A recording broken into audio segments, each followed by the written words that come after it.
Sağ uşaqlar necə? Yaxud bu gün qatil horuzun yanına gidiyor. İçin. Yenə bezmirik döyülməkdən. Sakin. Hani horuz. Ha, deyin orada.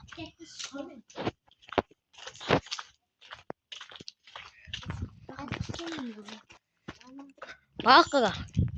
Yəni dostlar yenə gedirik döyülməyə.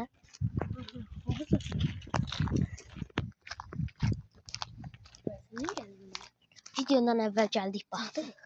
Görək burdadır niyə yox. Amma orada yenə gəl.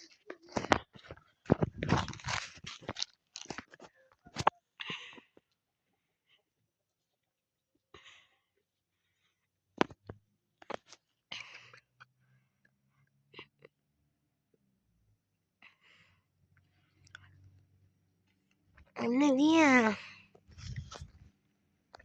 Yerde oturmağımda canlıyım.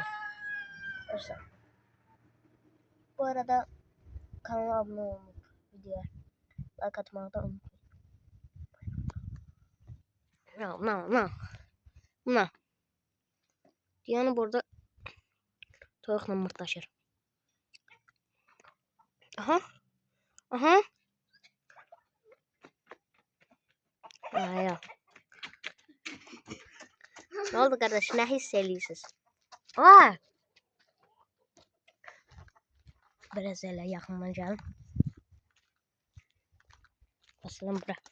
Mesela yine dövülməkdən bezmirik. Bir de bunun o biri partini istəyirsinizsə tez gəlməyi, onsa gələcək.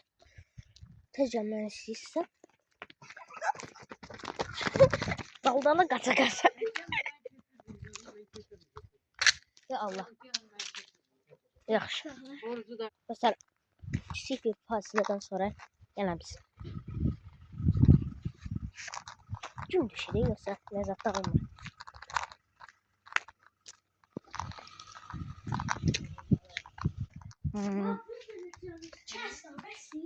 Abi.